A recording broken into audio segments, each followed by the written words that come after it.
विद्यार्थी मित्रों प्रणाम। धोरण 10 विज्ञान प्रकरण 14 ऊर्जाना स्त्रोतो जेने इंग्लिश में सोर्सेस ऑफ एनर्जी कहवाय। ऊर्जा एटले एनर्जी, स्त्रोत एटले सोर्स। मित्रों आपणे ऊर्जा विषे, ऊर्जाना प्रकार विषे घणुं बधुं भणी गया छीए। ऊर्जाना स्वरूपों पण भणी गया छे अने ए ऊर्जाना जुदा जुदा स्वरूपों એટલે કે આપણે રોજિંદા જીવનમાં જે ઊર્જાનો ઉપયોગ કરીએ છીએ એ જુદા જુદા સ્વરૂપે કરીએ છીએ અને એ ઊર્જા આપણને જ્યાંથી પ્રાપ્ત થાય છે, જ્યાંથી મળે છે એને આપણે ઊર્જાના સ્ત્રોત કહીએ છીએ। તો આપણે ધોરણ 9માં ભૌતિક અને રાસાયણિક પ્રક્રિયા દરમિયાન કુલ ઊર્જાનું સંરક્ષણ થાય છે, એટલે કે આપણે ઊર્જા સંરક્ષણનો નિયમ ભણી ગયા છીએ। એ મુજબ ઊર્જાનો ક્યારેય નાશ થતો નથી કે ઊર્જા ઉત્પન્ન કરી શકાતી નથી। બ્રહ્માંડની કુલ ઊર્જા હંમેશા અચળ રહે છે। તો આપણે ઊર્જાના સંસાધનો કે જેમાંથી આપણને ઊર્જા મળે છે એની ચિંતા કર્યા વિના અમર્યાદિત પ્રવૃત્તિઓ માટે સક્ષમ હોવા જોઈએ। આપણે જો ઊર્જા વિશે નથી વધારે બીજું શું શીખ્યા તો આ કોયડાનો ઉકેલ લાવી શકાય। ઊર્જાના વિવિધ સ્વરૂપો છે, ઉપરાંત એ જુદા જુદા સ્વરૂપો છે એમાંથી એક ઊર્જાના સ્વરૂપને બીજા સ્વરૂપમાં, બીજાને ત્રીજામાં રૂપાંતર કરી શકાય છે। જેમ કે આપણે જો કોઈ એક પ્લેટને ઊંચાઈથી પડતી મૂકીએ તો પ્લેટની સ્થિતિ ઊર્જાનો અધિકતમ એટલે મોટામાં મોટો ભાગ છે એ જમીન સાથે અથડાય ત્યારે ધ્વનિ ઊર્જામાં રૂપાંતર થઈ જાય છે। આપણે જો મીણબત્તી સળગાવીએ તો એ પ્રક્રિયા ઉષ્માક્ષેપી બને છે, કારણ કે ત્યાં ઉષ્મા ઊર્જા ઉત્પન્ન થાય છે અને આ રીતે મીણબત્તી સળગે એટલે એ મીણની રાસાયણિક ઊર્જા છે એ ઉષ્મા ઊર્જા અને પ્રકાશ ઊર્જામાં રૂપાંતર થઈ જાય છે। સાથે સાથે મીણબત્તીને સળગાવવાથી આ ઊર્જા સિવાય બીજી કઈ નિપજો મળે છે, આ બધું આપણે વિચારીએ તો મિત્રો આપણે ઊર્જા સંરક્ષણના નિયમ મુજબ એવું કહી શકીએ કે કોઈ પણ ભૌતિક અથવા રાસાયણિક પ્રક્રિયા દરમિયાન ઊર્જા અચળ રહેતી હોય છે, પરંતુ એ ઊર્જા સંરક્ષણના નિયમને આપણે આ સળગતી મીણબત્તીની અંદર જો એની સાથે આપણે એની સરખામણી કરીએ તો જો આપણે સળગતી મીણબત્તી પર ફરીથી વિચાર કરીએ તો આપણે કોઈપણ પ્રકારે પ્રક્રિયામાં ઉત્પન્ન થયેલ ઉષ્મા અને પ્રકાશ બીજી નિપજો સાથે સાંકળીને મીણના સ્વરૂપમાં ફરીથી પ્રાપ્ત કરી શકીએ ખરા। એટલે કે મીણબત્તીને જ્યારે સળગાવીએ છીએ ત્યારે એ મીણબત્તીમાં રહેલું જે મીણનું દ્રવ્ય છે, એમાં રહેલી ઉષ્મા છે, એનું રૂપાંતર આપણને ઉષ્મા ઊર્જા, પ્રકાશ ઊર્જા સ્વરૂપે મળે છે। તો એ ઉષ્મા ઊર્જા, જે મીણબત્તીનું રૂપાંતર ઉષ્મા ઊર્જા પ્રકાશ ઊર્જામાં થયું મિત્રો, એ ઉષ્મા ઊર્જા, પ્રકાશ ઊર્જા અને બીજી જે નિપજો મળે એને પાછી ભેગી કરી અને ફરીથી આપણે મીણબત્તી મિત્રો મેળવી શકીએ ખરા? તો ના, આપણે એ જ પ્રકાશ ઊર્જા, ઉષ્મા ઊર્જા અને મીણબત્તીની જે નિપજો એનો ઉપયોગ કરી અને ફરી પાછી મીણબત્તી મેળવી શકીએ નહીં। એક બીજું ઉદાહરણ જોઈએ કે આપણે 100 ml પાણી લઈએ જેનું તાપમાન 348 કેલ્વિન એટલે કે 75 સેલ્સિયસ છે અને તેને એક રૂમમાં કે જેનું તાપમાન 298 કેલ્વિન એટલે કે 25 સેલ્સિયસ છે એમાં રાખી મૂકીએ તો થોડા સમય પછી શું થશે? તો મિત્રો આપણને ખબર છે કે જે પાણીનું તાપમાન વધારે છે એ પાણી છે એ તાપમાન ગુમાવશે અને એ જે ગરમી છે, ઉષ્મા છે એ મિત્રો ક્યાં જશે? વાતાવરણમાં જાય છે, એટલે કે પર્યાવરણમાં જાય છે। તો મિત્રો હવે એ પર્યાવરણમાં ગુમાયેલી જે ઉષ્મા છે એ બધી ઉષ્મા એકત્રિત કરી અને મિત્રો ઠંડા થઈ ગયેલા પાણીને આપણે ગરમ કરી શકીએ ખરા? તો આવા ઉદાહરણોનો આપણે વિચાર કરીએ તો આપણે કહી શકીએ કે ઉપયોગી સ્વરૂપમાંની ઊર્જા આસપાસના વાતાવરણમાં પ્રમાણમાં ઓછી ઉપયોગી ઊર્જાના સ્વરૂપમાં વિખેરણ પામે છે। એટલે કે જે ઉપયોગી સ્વરૂપની ઊર્જા છે એ જ્યારે અન્ય ઊર્જાના સ્વરૂપમાં રૂપાંતર પામે ત્યારે ઓછી ઉપયોગી ઊર્જાના સ્વરૂપમાં એ વિખેરણ પામે છે અને તેથી કાર્ય કરવા માટે જે કંઈ ઊર્જા સ્ત્રોતોનો આપણે ઉપયોગ કરીએ છીએ એ વપરાઈ જાય છે અને તેનો આપણે ફરીથી ઉપયોગ કરી શકતા નથી। પરંતુ મિત્રો તેમ છતાં આપણે એવું ચોક્કસ કહી શકીએ કે ઊર્જા સંરક્ષણના નિયમ મુજબ બ્રહ્માંડની કુલ ઊર્જા અચળ રહે છે, કારણ કે વપરાઈ ગયેલી જે ઊર્જા છે એ ક્યાંક ને ક્યાંક ઊર્જાને આપણે પાછી મેળવી શકતા નથી, પરંતુ મિત્રો એ પર્યાવરણમાં ક્યાંક ને ક્યાંક અન્ય ઉર્જાના સ્વરૂપે સંગ્રહાયેલી હોય છે. એટલે બ્રહ્માંડની કુલ ઉર્જા અચળ હોય છે એ સાચી જ વાત છે. ત્યારબાદ ઉર્જાના ઉત્તમ સ્ત્રોત. તો મિત્રો ઉર્જાનો ઉત્તમ સ્ત્રોત કોને ગણવું? આપણે રોજિંદા જીવનમાં જુદા જુદા કાર્ય કરવા માટે જે ઉર્જા મેળવીએ છીએ જુદા જુદા સ્ત્રોતમાંથી મેળવીએ છીએ. જેમ કે ટ્રેન ચલાવવા માટે ડીઝલ, સ્ટ્રીટ લાઇટ ચાલુ કે પ્રકાશિત કરવા માટે વિદ્યુત, અને સાયકલ લઈને શાળા જવા માટે આપણે સ્નાયુમાં રહેલી સ્નાયુ ઉર્જાનો ઉપયોગ કરીએ છીએ. શારીરિક કાર્યો કરવા માટે સ્નાયુ ઉર્જા, જુદા જુદા ઉપકરણો ચલાવવા માટે વિદ્યુત ઉર્જા, રસોઈ બનાવવા, વાહનો ચલાવવા માટે રાસાયણિક ઉર્જા. આ દરેક ઉર્જાઓ છે એ કોઈને કોઈ ઉર્જા સ્ત્રોતમાંથી આપણને પ્રાપ્ત થાય છે. તો આપણે એ જાણવું જોઈએ કે ઉર્જાને તેના ઉપયોગી સ્વરૂપમાં મેળવવા માટે જરૂરી સ્ત્રોતની પસંદગી કેવી રીતે કરવી જોઈએ. એટલે આપણે કોઈ પણ પ્રકારે ઉર્જાની જરૂર છે તો એ ઉર્જા આપણે કયા સ્ત્રોતમાંથી મેળવવી જોઈએ. તો અહીંયા બે પ્રવૃત્તિઓ છે કે સવારે ઉઠીને આપણે શાળાએ પહોંચીએ ત્યાં સુધીમાં ઉપયોગમાં લીધેલ ઉર્જાના 4 સ્વરૂપની યાદી બનાવો. આ વિવિધ પ્રકારની ઉર્જા આપણે ક્યાંથી મેળવીએ છીએ અને શું આપણે તેને ઉર્જાનો સ્ત્રોત કહી શકીએ તો કેમ, ન કહી શકીએ તો કેમ. બીજી પ્રવૃત્તિ છે કે રસોઈ બનાવવા માટે બળતણની પસંદગી કરવા માટે આપણી પાસે રહેલ વિકલ્પો પર વિચાર કરીએ. કોઈ બળતણને સારા બળતણની શ્રેણીમાં એટલે શ્રેષ્ઠ બળતણમાં આપણે મૂકવું હોય તો એના માટે કયા માપદંડ ધ્યાનમાં રાખવા પડે. શું તમારી પસંદગી જુદી હોત તો તમે જંગલમાં જીવન જીવતા હોત, કોઈ દૂર પર્વતીય ગામ કે નાના ટાપુ પર જીવતા હોત, નવી દિલ્હીમાં જીવન જીવતા હોત કે 5 સદીઓ પહેલાં જીવન જીવતા હોત. તો ઉપરની દરેક પરિસ્થિતિમાં પરિબળો એકબીજાથી જુદા છે. કેવી રીતે જુદા છે? તો મિત્રો આ બંને પ્રવૃત્તિઓ કર્યા પછી આપણને એટલી જાણકારી મળે કે કેટલાક કાર્યો કરવા માટે કોઈ ખાસ ઉર્જા સ્ત્રોત અથવા બળતણની પસંદગી કરવી જોઈએ. અને એ બળતણની પસંદગી છે એ અનેક પરિબળો પર આધાર રાખે છે. ઉદાહરણ તરીકે આપણે કોઈ બળતણની પસંદગી કરતી વખતે પોતાને કયા પ્રશ્નો પૂછીશું. એટલે કે આપણે શ્રેષ્ઠ બળતણ પસંદ કરવું છે તો એના માટે આપણે પોતાની જાતને કયા પ્રશ્નો પૂછવા જોઈએ. પહેલો પ્રશ્ન છે તે દહન ક્રિયામાં કેટલી ઉષ્મા મુક્ત કરે છે. મોટાભાગે આપણે ઉષ્મા ઉર્જા મેળવવા માટે બળતણનું પસંદગી કરતા હોઈએ તો એ બળતણ એવું હોવું જોઈએ કે જે આપણને ઓછું બળતણ, ઓછા જથ્થાનું બળતણ વધુ ઉષ્મા આપે. બીજો સવાલ એ છે કે શું તે મોટા પ્રમાણમાં ધુમાડો ઉત્પન્ન કરે છે.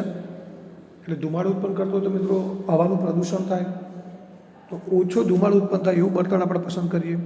ત્રીજું છે શું તે સહેલાઈથી ઉપલબ્ધ છે, એટલે એ સરળતાથી પ્રાપ્ય છે અને સાથે સાથે કિંમતમાં પણ સસ્તું હોવું જોઈએ. બળતણના જે કંઈ અત્યારે હાલ ઉપલબ્ધ પ્રકાર છે એમાંથી રસોઈ બનાવવા જેવા ચોક્કસ કાર્ય માટે બળતણની પસંદગી કરતી વખતે આપણા પસંદગીના વિકલ્પો છે એને મર્યાદિત કરી દે તેવા પરિબળો કયા છે. જે બળતણ આપણે પસંદ કર્યું છે તે જે કાર્ય કરવાનું છે તેની ઉપર આધાર રાખે છે. શું આપણે રસોઈ બનાવવા માટે જેવા ચોક્કસ કાર્ય કરવા માટે એક બળતણ અને શિયાળામાં ઉડાને ગરમ કરવા માટે બીજું બળતણ પસંદ કરીશું. તો મિત્રો હવે આપણે આ બધી ચર્ચાના આધારે એવું કહી શકીએ કે ઉત્તમ ઉર્જાનો સ્ત્રોત કોને કહી શકાય. તો ઉર્જાનો ઉત્તમ સ્ત્રોત કોને કહેવાય? તો ઉર્જાનો ઉત્તમ સ્ત્રોત એને કહેવાય કે જે નીચેના લક્ષણો ધરાવતું હોય. જે એકમ કદ અથવા દ્રવ્યમાન દીઠ વધારે માત્રામાં કાર્ય કરે. કાર્ય કરેનો મતલબ હમણાં આપણે વાત કરીએ એમ કે ઓછા જથ્થામાં વધુ ઉર્જા આપે. એટલે બળતણનો જથ્થો ઓછો વપરાય પરંતુ સામે આપણને ઉર્જા વધુ મળે. બીજું જે સરળતાથી ઉપલબ્ધ હોય, એ સરળતાથી મળી પણ રહેવું જોઈએ. સામાન્ય માણસ પણ એને મેળવી શકે એવો ઉર્જાનો સ્ત્રોત હોવો જોઈએ. ત્રીજું જે સંગ્રહ તથા પરિવહનમાં સરળ હોય. સંગ્રહ કરવો અને એનું પરિવહન કરવું એ સરળ હોય. તો મિત્રો આટલી ચર્ચાના આધારે કેટલાક સવાલો જે પૂછી શકાય એ સવાલોની આપણે ચર્ચા કરીએ. અને ત્યારબાદનો ટૉપિક છે ઉર્જાના પરંપરાગત સ્ત્રોત.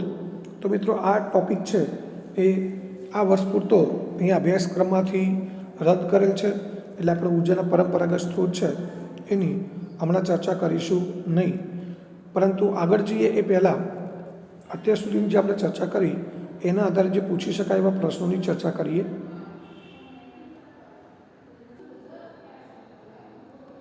તો મિત્રો પહેલો પ્રશ્ન છે આપણી આસપાસમાં ઉપયોગમાં લઈ શકાય તેવી ઉર્જા ઓછા ઉપયોગી ઉર્જાના સ્વરૂપમાં ગુમાવાય છે.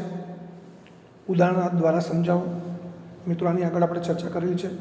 કે ઉર્જાના વિવિધ સ્વરૂપો છે અને ઉર્જાને એક સ્વરૂપમાંથી બીજા સ્વરૂપમાં પરિવર્તિત કરી શકાય છે. ઉર્જાના કોઈપણ સ્ત્રોતને કાર્ય કરવા માટે ઉપયોગમાં લેતા પહેલાં, એટલે ઉપયોગમાં લઈએ ત્યારે તે વપરાઈ જાય છે અને તેનો પુનઃ ઉપયોગ ફરીથી કરી શકાતો નથી. એટલે કે ઉર્જાના કોઈપણ સ્ત્રોતમાંથી આપણે ઉર્જાનો ઉપયોગ કરીએ તો મિત્રો એ વપરાઈ જાય છે અને એના એ જ સ્વરૂપમાં એ ઉર્જા આપણને પાછી પ્રાપ્ત થતી નથી. ઉદાહરણ તરીકે જો કોઈ પ્લેટને ઊંચાઈથી પડતી મૂકવામાં આવે તો પ્લેટની સ્થિતિ ઉર્જાનો, કારણ કે પ્લેટ સ્થિર અવસ્થામાં છે ત્યારે એની પાસે સ્થિતિ ઉર્જા હોય એવું આપણે 9મા ધોરણમાં ભણી ગયા છીએ. એ જ્યારે જમીન ઉપર આપણે પડતી મૂકીએ ત્યારે એનું ગતિ ઉર્જામાં રૂપાંતર થાય અને જમીન સાથે અથડાય ત્યારે એ અવાજ ઉત્પન્ન કરે એટલે ધ્વનિ ઉર્જામાં પરિવર્તિત થઈ જાય. અને એ જે પ્લેટમાં રહેલી સ્થિતિ ઉર્જા છે એ ગતિ ઉર્જામાં અને છેવટે ધ્વનિ ઉર્જામાં રૂપાંતરિત થાય. પરંતુ આ ધ્વનિ ઉર્જા છે એને મિત્રો આપણે ફરીથી ઉપયોગમાં લઈ શકતા નથી. ત્યારબાદ બીજો પ્રશ્ન છે, યોગ્ય ઉદાહરણોની મદદથી ઉર્જાના કોઈપણ 3 સ્વરૂપો દર્શાવો જે આપણે રોજિંદા જીવનમાં કાર્ય કરવા માટે ઉપયોગ કરીએ છીએ. તો મિત્રો એવા ઉર્જાના સ્વરૂપો છે એનો ઉપયોગ અને એ ઉપયોગમાં કેવી રીતે લેવાય છે એના ઉદાહરણ આપણે જોઈએ. તો પહેલું સ્વરૂપ છે સ્નાયુ ઉર્જા, જે વિવિધ ભૌતિક કાર્ય કરવા માટે આપણા રોજિંદા જીવનમાં જે કાર્યો કરીએ છીએ કે જેમાં આપણે શારીરિક શ્રમ થતો હોય એવા કાર્યો, જેમ કે સાયકલ ચલાવી સ્કૂલે જવું. ત્યારબાદ બીજી ઉર્જા છે વિદ્યુત ઉર્જા. એનો ઉપયોગ આપણે પોતાના માટે નહીં પણ વિવિધ પ્રકારના વીજ ઉપકરણો, એટલે આપણા ઘરમાં રહેલા વિદ્યુત ઉપકરણો ચલાવવા માટે કરીએ છીએ. જેમ કે સ્ટ્રીટ લાઇટને પ્રકાશિત કરવી, પંખો છે, એસી છે, ઘરઘંટી છે, રેફ્રિજરેટર છે, વોશિંગ મશીન છે, આ બધું ઉપકરણો ચલાવવા માટે આપણે એનો ઉપયોગ કરીએ છીએ. ત્યારબાદ બળતણ ઉર્જા, જે વાહનો ચલાવવા માટે, ટ્રક, ટ્રેન વગેરે ચલાવવા ડીઝલનો ઉપયોગ આપણે કરીએ છીએ. તો આ રીતે અહીંયા વિવિધ પ્રકારની ઉર્જા જે આપણે ઉપયોગમાં લઈએ છીએ અને એના ઉદાહરણની આપણે વાત કરી. હવે ત્યારબાદ આપણે આપણા માટે બળતણની પસંદગી કરતી વખતે કયા પ્રશ્નોના ઉત્તર ધ્યાનમાં રાખવા જોઈએ, એટલે કે આપણે આપણી જાતને કયા પ્રશ્નો પૂછવા જોઈએ. તો એ પણ આપણે વાત કરી કે દહનમાં તે કેટલી ઉષ્મા મુક્ત કરે છે. ઓછા બળતણમાં વધુ ઉષ્મા મુક્ત થતી હોવી જોઈએ. ત્યારબાદ શું તે મોટા પ્રમાણમાં ધુમાડો ઉત્પન્ન કરે છે? મિત્રો વધુ ધુમાડો ઉત્પન્ન થતો હોય તો એ બળતણ ઉત્તમ ગણાય નહીં. ઓછો ધુમાડો ઉત્પન્ન થતો હોય એવું બળતણ આપણે પસંદ કરવું જોઈએ. શું તે સરળતાથી પ્રાપ્ય છે? અને કયા પરિબળ આપણી પસંદગીના વિકલ્પોને મર્યાદિત કરે છે? એટલે કે આપણે જે સારામાં સારો બળતણનો સ્ત્રોત પસંદ કરવો છે એના માટે કયા એવા વિકલ્પો, કયા પરિબળો છે કે જે આપણી પસંદગીના વિકલ્પોને મર્યાદિત કરે છે. ત્યારબાદ શું બળતણની પસંદગી તેની કાર્ય પર આધારિત છે, એટલે કે એ બળતણ કઈ રીતે કાર્ય કરે છે એના ઉપર એની પસંદગી આધાર રાખે છે. એક બળતણ રસોઈ માટે અને બીજું બળતણ ઓરડાને ઉષ્ણ રાખવા માટે પસંદ કરી શકાય. એટલે કે જુદા જુદા કામ માટે આપણે જુદું જુદું બળતણ પસંદ કરીએ કે પછી એવું બળતણ પસંદ કરીએ જે એક જ બળતણ એક કરતાં વધારે કામમાં આપણે ઉપયોગમાં લઈ શકીએ. ત્યારબાદ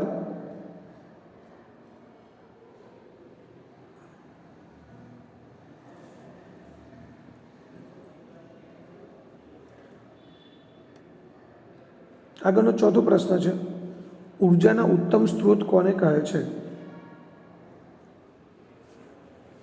તો મિત્રો ઉર્જાનો ઉત્તમ સ્ત્રોત છે એ નીચેના લક્ષણો ધરાવતો હોવું જોઈએ. પરંતુ એ મિત્રો એ પહેલાં પ્રશ્ન 1 છે એના ઉદાહરણ જે છે 2 બાકી રહી ગયા છે, આપણે પહેલાં જોઈ લઈએ છીએ કે મીણબત્તી સળગાવવામાં આવે ત્યારે મીણની રાસાયણિક ઉર્જા ઉષ્મા ઉર્જા અને પ્રકાશ ઉર્જામાં રૂપાંતર પામે છે. અને ઉર્જા સંરક્ષણ નિયમ મુજબ ભૌતિક અને રાસાયણિક પ્રક્રિયા દરમિયાન કુલ ઉર્જા અચળ રહે છે, પરંતુ મીણબત્તી સળગવાની પ્રક્રિયામાં ઉષ્મા અને પ્રકાશ સાથે અન્ય ઉત્પાદનો, કાર્બન ડાયોક્સાઇડ, મોનોક્સાઇડ એ બધાને આપણે સાથે મૂકી અને ફરી મીણના સ્વરૂપમાં રાસાયણિક ઉર્જાને પ્રાપ્ત કરી શકતા નથી. એ પણ આપણે ચર્ચા કરી. ત્યારબાદ 75 સેલ્સિયસ તાપમાન ધરાવતું 100 ml પાણીને 25 સેલ્સિયસ તાપમાન ધરાવતા ઓરડામાં મૂકવામાં આવે છે ત્યારે ઓરડાના વાતાવરણમાં પાણીમાંથી મુક્ત થયેલી ઉષ્મા છે એ ઉષ્માને કારણે પાણી ઠંડુ પડે છે અને એ ગુમાવેલી ઉષ્મા ઉર્જા એકત્રિત કરી અને પાણીને આપણે પાછું 75 સેલ્સિયસ તાપમાન ધરાવતું કરી શકતા નથી. એટલે આ મિત્રો ઉદાહરણ એવા છે કે જેમાં આપણે ઉર્જા છે, ઉપયોગમાં લઈ શકાય તેવી ઉર્જા છે, એને ઓછા ઉપયોગી ઉર્જાના સ્વરૂપમાં ગુમાવી દઈએ છીએ. ત્યારબાદ આગળનો પ્રશ્ન છે, ઉર્જાનો ઉત્તમ સ્ત્રોત કયો છે? તો તે એકમ કદ અથવા દ્રવ્યમાન દીઠ વધારે માત્રામાં કાર્ય કરે. એટલે કે કદ અને દ્રવ્યમાન એનું ઓછું હોય, પરંતુ એમાંથી આપણને ઉર્જા વધુ મળે. બીજું છે તે સરળતાથી ઉપલબ્ધ હોય, એટલે સરળતાથી પ્રાપ્ય થઈ શકે. સંગ્રહ તથા પરિવહનમાં સરળ હોય અને તે કિંમતમાં સસ્તું હોય. આ ઉર્જાનો ઉત્તમ સ્ત્રોત જે લક્ષણો ધરાવતું હોય એની વાત થઈ. હવે ત્યારબાદ ઉત્તમ બળતણ કોને કહે છે? તો જે બળતણ ધુમાડો કે રાખ ઉત્પન્ન કર્યા વગર સંપૂર્ણ દહન પામે. કારણ કે મિત્રો સંપૂર્ણ દહન પામે એટલે એમાંથી ઉષ્મા ઉર્જા વધુ મળે, ધુમાડો ઓછો ઉત્પન્ન થાય, એટલે હવાનું પ્રદૂષણ પણ ઓછું થાય. ઓછી માત્રામાં દહન દરમિયાન વધારે માત્રામાં ઉષ્મા ઉત્પન્ન કરે. એ પણ આપણે વાત થઈ કે ઓછો જથ્થો હોય એમાં ઉષ્મા વધારે મળે, એટલે ઓછી માત્રામાં ઉષ્મા વધારે આપે, તો એને આપણે ઉત્તમ બળતણ કહી શકીએ. હવે મિત્રો ત્યારબાદ ઉર્જાના જે પરંપરાગત સ્ત્રોત છે, અશ્મિભૂત બળતણ, જેમાં કોલસો છે, પેટ્રોલિયમ છે, એ ઉપરાંત જે ગોબર ગેસ છે, જળ વિદ્યુત મથક છે, પવન ચક્કી છે. તો મિત્રો આ બધા જે પ્રશ્નો છે એ આ વર્ષ પૂરતા અહીં આપણે સિલેબસમાંથી કેન્સલ કરેલા છે, એટલે આપણે એ પ્રશ્નોની ચર્ચા નથી કરતા. મિત્રો આ મુદ્દા એવા છે કે જે તમે વાંચીને સમજી શકો છો, એમાં તમે ઘણું બધું જાણો પણ છો, એટલે આપણે એ પ્રશ્નોની ચર્ચા કરતા નથી. તો હવે આપણે આગળ જઈશું ઉર્જાના બિન પરંપરાગત સ્ત્રોત.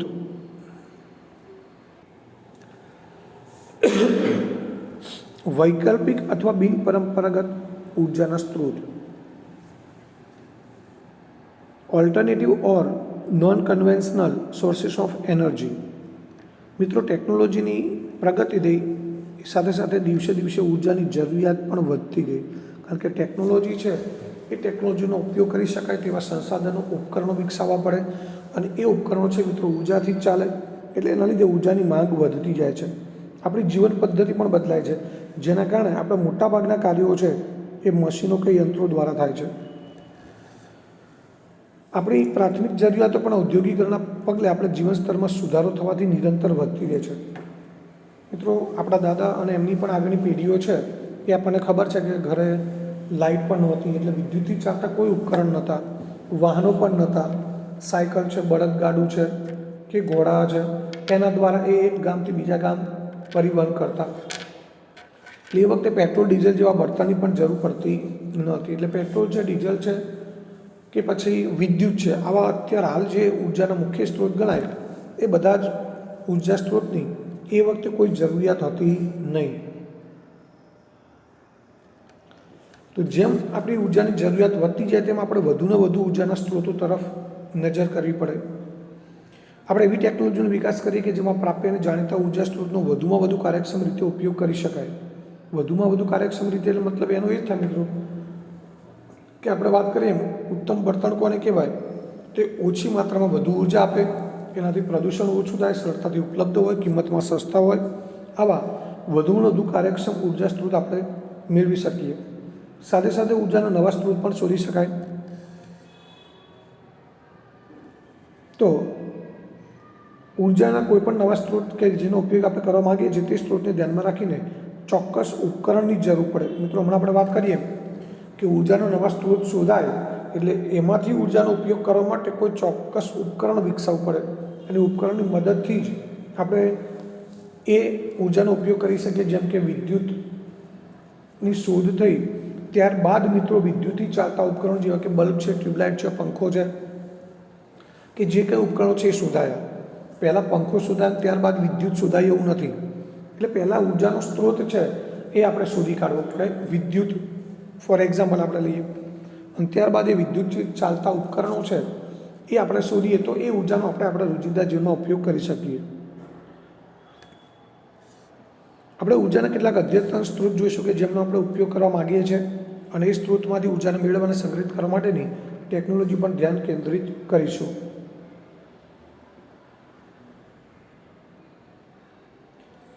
એમાંનું પહેલું છે મિત્રો સૌર ઉર્જા. આપણે બધા જાણીએ છીએ કારણ કે સૌર ઉર્જા છે, પવન ઉર્જા છે, એ બધાથી આપણે પરિચિત છીએ. 5 અબજ વર્ષોથી સૂર્ય છે એ હાલના દરે, એટલે કે અત્યારે હાલ જે દરે સૂર્ય એની અંદર ચાલતી તાપ ન્યુક્લિયર સંલયન પ્રક્રિયા છે મિત્રો, આ પ્રકરણમાં જ આપણે છેલ્લે ભણવાનું છે. એના કારણે હાલના દરે પ્રચંડ ઉર્જા બધી બાજુ ઉત્સર્જિત કરી રહ્યો છે અને હજુ પણ 5 અબજ વર્ષ સુધી આ જ દરે ઉર્જાનું ઉત્સર્જન કરતું રહેશે. અને મિત્રો એ ઉર્જાનો માત્ર થોડો જ ભાગ એ પૃથ્વીના વાતાવરણ સુધી પહોંચે છે અને પૃથ્વીના વાતાવરણમાંથી પસાર થાય ત્યારે તેનો અડધો ભાગ શોષાઈ જાય છે અને બાકી રહેલો ભાગ છે એ જ માત્ર પૃથ્વી સુધી પહોંચે છે. મિત્રો એક આ વધારાની જાણકારી છે, એ નવા ઉર્જા સ્ત્રોત માટે છે એટલે આપણે એની ચર્ચા ચોક્કસ કરીશું. ભારત વર્ષના મોટા ભાગ દરમિયાન સૌર ઉર્જા મેળવવા માટે નસીબદાર છે. એનું કારણ છે મિત્રો કે અહીંયા ગરમી વધારે પડે છે અને ચોમાસાના માત્ર આમ તો 4 મહિના આપણે ગણીએ છીએ પરંતુ 2 જ મહિના વરસાદ પડે છે. બાકીના મહિના દરમિયાન સૂર્યપ્રકાશ દિવસે મળતો હોય છે એટલે સૂર્ય ઉર્જા વર્ષના મોટા ભાગ દરમિયાન આપણને મળે છે. એક અંદાજ મુજબ એક વર્ષ દરમિયાન ભારત સુધી પહોંચતી ઉર્જા 5000 ટ્રિલિયન કિલોવોટ અવર જેટલી છે. જ્યારે આકાશ સ્વચ્છ હોય ત્યારે પૃથ્વીના કોઈપણ સ્થળ દરરોજ પ્રાપ્ત થતી સરેરાશ સૌર ઉર્જાનું પ્રમાણ 4 થી 7 કિલોવોટ અવર પ્રતિ મીટર સ્ક્વેર, એટલે કે 1 મીટર સ્ક્વેર જગ્યા જે છે પૃથ્વી પરના કોઈ પણ સ્થળે એમાં 4 થી 7 કિલોવોટ અવર એટલે 4 થી 7 યુનિટ જેટલી સૌર ઉર્જા પ્રાપ્ત થતી હોય છે. પૃથ્વીના વાયુમંડળ એટલે કે જે વાતાવરણ છે એની બાહ્ય પરિસીમા પર સૂર્ય અને પૃથ્વી વચ્ચેના સરેરાશ અંતરે સૂર્યકિરણોને લંબ એવા પ્રતિ એકમ ક્ષેત્રફળ દીઠ પ્રતિ સેકન્ડે પહોંચતી ઉર્જાને સૌર અચળાંક કહેવાય. મિત્રો ખાલી જાણકારી માટે છે કે પૃથ્વીનું જે વાતાવરણ છે એની બહાર સૂર્ય અને પૃથ્વી વચ્ચેના સરેરાશ અંતરે સૂર્યના કિરણો જે પૃથ્વી પર પડે છે એને લંબરૂપે એકમ ક્ષેત્રફળ દીઠ એટલે 1 મીટર સ્ક્વેર એકમ ક્ષેત્રફળ એટલે 1 મીટર સ્ક્વેર ક્ષેત્રફળમાં દર સેકન્ડે પહોંચતી ઉર્જા છે એને સૌર અચળાંક કહેવાય અને જેનું અંદાજિત મૂલ્ય છે 1.4 કિલો જૂલ પ્રતિ સેકન્ડ પ્રતિ વર્ગ મીટર. એટલે મિત્રો આવું કહી શકાય કે સૌર અચળાંક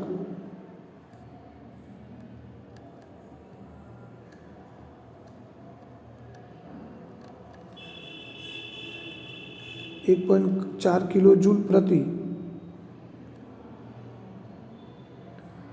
સેકન્ડ પ્રતિ મીટર સ્ક્વેર. એટલે એવું કહી શકાય કે જે પૃથ્વીની સપાટીની બહાર 1 મીટર સ્ક્વેર ક્ષેત્રફળમાં 1 સેકન્ડને 1.4 કિલો જૂલ સૂર્ય ઉર્જા પ્રાપ્ત થાય છે અથવા 1.4 કિલોવોટ પ્રતિ મીટર સ્ક્વેર, કારણ કે જૂલ પ્રતિ સેકન્ડ કરે એટલે મિત્રો વોટ થઈ જાય. આ જે કિલો જૂલ છે જૂલ પ્રતિ સેકન્ડ મિત્રો આપણે વિદ્યુતવાળા પ્રકરણમાં ભણી ગયા છીએ એટલે વોટ થઈ જાય. તો આપણે એવું લખી શકીએ 1.4 કિલોવોટ પ્રતિ મીટર સ્ક્વેર. એટલે 1 મીટર સ્ક્વેર ક્ષેત્રફળની અંદર 1.4 કિલોવોટ જેટલી સૂર્ય ઉર્જા પહોંચે છે. એક પ્રવૃત્તિ છે મિત્રો, 2 શંકુ આકારના ફ્લાસ્ક લઈ એકને સફેદ રંગથી બીજાને કાળા રંગથી રંગો, બંનેને પાણીથી સંપૂર્ણપણે ભરી દો. બંને ફ્લાસ્કને અડધાથી 1 કલાક માટે એટલે અડધો કલાક 1 કલાક માટે સૂર્યના સીધા કિરણો પડે તે મૂકો. બંને ફ્લાસ્કને સ્પર્શ કરો. કયો ફ્લાસ્ક વધુ ગરમ છે? થર્મોમીટર પર બંને શંકુ આકારના ફ્લાસ્કમાં રહેલા પાણીનું તાપમાન પણ માપી શકો. તો આપણે જાણીએ છીએ કે કાળો કલર છે વધુ ઉર્જાનું શોષણ કરે છે, એટલે જે કાળા રંગનો ફ્લાસ્ક છે એની અંદર પાણી વધુ ગરમ હશે અને થર્મોમીટરથી આપણે તાપમાન ચેક કરીએ તો એ પાણી વધુ ગરમ હશે. જ્યારે સફેદ રંગ છે એ મિત્રો ઉર્જાનું પરાવર્તન કરે છે, એટલે કે સફેદ રંગ છે એની પર આપવા થતી મોટાભાગની ઉર્જા પાછી પરાવર્તન પામે છે, એ ઉર્જાનું શોષણ બહુ ઓછું થાય, એટલે સફેદ રંગનો ફ્લાસ્ક છે એની અંદર પાણી ઓછું ગરમ હશે. તો આ રીતે આપણે કહી શકીએ. અને આપણને પણ અનુભવ હોય કે આપણે જ્યારે સફેદ કપડાં પહેર્યા હોય છે ત્યારે ઉનાળામાં આપણને ગરમી ઓછી લાગે, જ્યારે બ્લેક કપડાં પહેર્યા હોય તો એ ગરમીનું શોષણ વધારે કરે, એટલે એ દરમિયાન આપણને ગરમી વધારે લાગતી હોય છે. તો સમાન પરિસ્થિતિમાં રહેલી સફેદ અથવા પરાવર્તિત સપાટીની સરખામણી કાળી સપાટી વધુ ઉષ્મા ઉર્જાનું શોષણ કરે છે. આ ગુણધર્મનો ઉપયોગ સૌર કુકર અને સોલર વોટર હીટરની કાર્ય પદ્ધતિમાં થાય છે. કેટલાક સૂર્ય કુકરની અંદર મિત્રો કદાચ રિયલમાં તમે જોયા પણ હશે કે સૂર્ય કુકરની અંદર સૂર્યના કિરણોને કેન્દ્રિત કરવા માટે અરીસાનો ઉપયોગ થાય છે. મિત્રો આ કાળો ભાગ છે એ તો સૂર્ય ઉર્જાનું શોષણ કરે, ઉપરાંત આ અરીસો છે એ અરીસા ઉપર સૂર્યના કિરણો આપપાત થાય, એટલે અરીસાને એવી રીતે ગોઠવવામાં આવે કે એની ઉપર આપપાત થતા કિરણો છે એ મિત્રો પરાવર્તન પામી અને એ કિરણો અહીંયા આ જે પેટી છે બ્લેક કલરની એની અંદર એ સૂર્યના કિરણો કેન્દ્રિત થાય. એટલે કે આ જે આપાત કિરણો છે એની ગરમી છે એ મિત્રો અહીંયા આ પેટીની અંદર એકત્રિત થઈ જાય છે. એટલે સીધા જ જે સૂર્યના કિરણો આપાત થાય છે આ પેટીની અંદર સીધા જે સૂર્યના કિરણો આવશે એની તો ગરમી મળશે જ, ઉપરાંત અરીસા ઉપર આપાત થતા પ્રકાશના કિરણો છે એની ગરમી પણ આ પેટીની અંદર સંગ્રહિત થાય, એકઠી થાય છે. એટલે આ જે ઢાંકણ છે મિત્રો એ ઢાંકણ ઉપર અરીસો રાખવાનું કારણ જ આ છે કે સૂર્ય ઉર્જા, સૂર્યની ગરમી કેન્દ્રિત કરતો વિસ્તાર વધારી શકાય, જેથી આ જે પેટી છે એ ધાતુની કે અવાહક પ્લાસ્ટિકની બનેલી હોય એ પેટીમાં વધુને વધુ ઉર્જા સંગ્રહ થાય.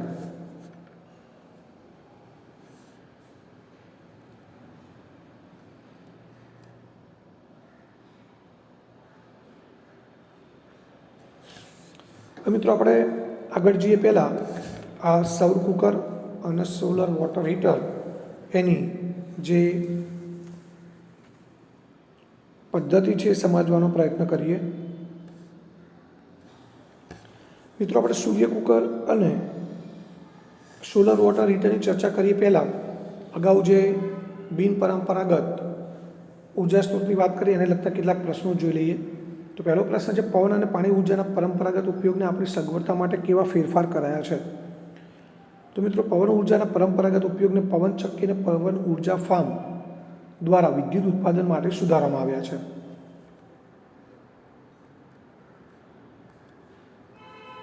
એ ઉપરાંત પાણી ઉર્જાના પરંપરાગત ઉપયોગને બંધ બાંધી તેમાંથી નીચે પડતા પાણીની સ્થિતિ ઉર્જાનું ગતિ ઉર્જામાં ત્યારબાદ વિદ્યુત ઉર્જામાં રૂપાંતર કરવા સુધારવામાં આવ્યા છે.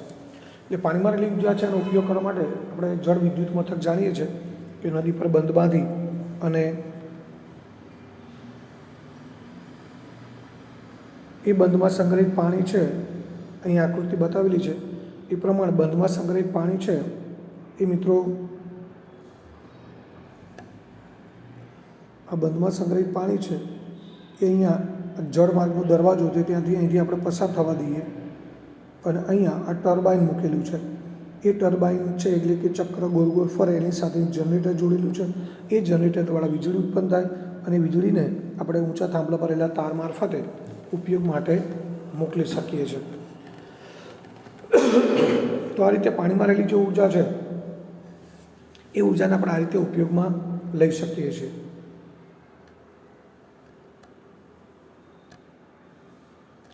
ત્યારબાદ આપણને વધુને વધુ ઉર્જા સ્ત્રોતની શા માટે જરૂર પડે? તો મિત્રો તકનીકી વિકાસ, તકનીક એટલે ટેકનોલોજીના વિકાસની સાથે સાથે દિવસે દિવસે આપણી ઉર્જાની જરૂરિયાત માંગમાં પણ વધારો થતો જાય છે. આપણી જીવન પદ્ધતિ એ રીતે બદલાતી જાય છે કે આપણે મોટાભાગના કાર્યો કરવા માટે વધુને વધુ યંત્રો મશીનોની જરૂર પડે છે અને સાથે સાથે ઔદ્યોગિકરણના પગલે આપણા જીવન સ્તરમાં પણ સુધારો થતો ગયો છે, જેથી આપણી પ્રાથમિક જરૂરિયાતો પણ સતત વધતી જાય છે. આમ આપણી ઉર્જાની જરૂરિયાતમાં વધારો થવાને કારણે આપણે વધુને વધુ ઉર્જા સ્ત્રોતની જરૂર રહે છે. ત્યારબાદ આગળનો પ્રશ્ન છે, બિનપરંપરાગત ઉર્જા સ્ત્રોત તરીકે સૂર્ય સમજાવો. તો મિત્રો આપણે આગળ ચર્ચા કરી પણ અહીંયા મુદ્દાસર આપણે જવાબ સમજીએ કે 5 અબજ વર્ષોથી હાલના દરે સૂર્યમાંથી પ્રચંડ ઉર્જા ઉત્સર્જિત થઈ રહી છે અને હજુ પણ બીજા 5 વર્ષો સુધી સૂર્યમાંથી આ જ દરે ઉર્જાનું ઉત્સર્જન થતું રહેશે. સૂર્યમાંથી ઉત્સર્જિત ઉર્જાનો ખૂબ મોટો ભાગ પૃથ્વીના વાતાવરણના બહારના સ્તર સુધી પહોંચે છે. અને જ્યારે પૃથ્વીના વાતાવરણમાંથી પસાર થાય ત્યારે આ ઉર્જાનો લગભગ અડધો ભાગ શોષણ પામે છે. બાકીનો અડધો ભાગ પૃથ્વીની સપાટી સુધી પહોંચે છે. અને પૃથ્વી પર આપણી મોટાભાગની ઉર્જાના સ્ત્રોતના મૂળમાં સૌર ઉર્જા રહેલી છે. એટલે આપણે ભલે વિવિધ પ્રકારની ઉર્જા જુદા જુદા સ્વરૂપમાં મેળવીએ છીએ મિત્રો, પરંતુ એ બધાના મૂળમાં સૌર ઉર્જા પ્રત્યક્ષ કે પરોક્ષ રીતે રહેલી છે. સૌર ઉર્જા અખૂટ ઉર્જા સ્ત્રોત છે. તે સૌર cooker, solar water heater, solar cell panel વગેરે ઉપકરણો દ્વારા આપણે ઉપયોગમાં લઈએ છીએ. વર્ષના મોટાભાગના દિવસો દરમિયાન ભારતમાં સૌર ઉર્જા પ્રાપ્ય છે. એક વર્ષ દરમિયાન 5000 ટ્રિલિયન કિલોવોટ અવર જે કે સૌર ઉર્જા આપણો દેશ મેળવે છે. એટલે કે જ્યારે આકાશ સ્વચ્છ હોય ત્યારે સરેરાશ 4 થી 7 કિલોવોટ અવર પર મીટર સ્ક્વેર સૌર ઉર્જા દૈનિક એટલે કે રોજની સૌર ઉર્જા આપણને પ્રાપ્ત થાય છે. એટલે એવું કહી શકીએ કે સૂર્ય એ પૃથ્વી પર ઉર્જાનો મુખ્ય સ્ત્રોત છે. ત્યારબાદ સૌર કુકરની રચના અને કાર્યપદ્ધતિનો અભ્યાસ કરીએ.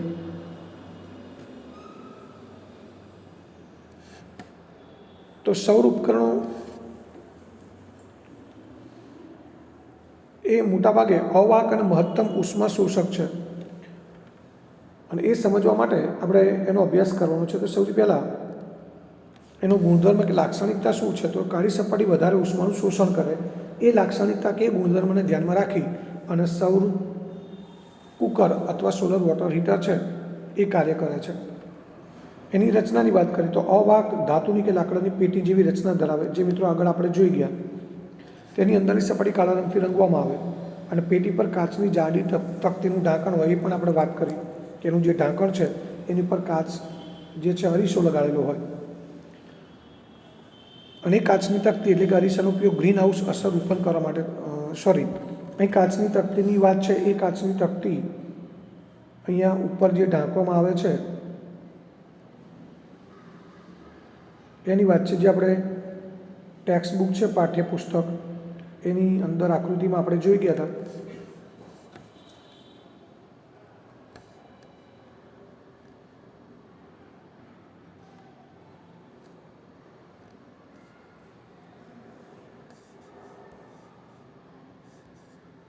આ મિત્રો એનું ઢાંકણ છે.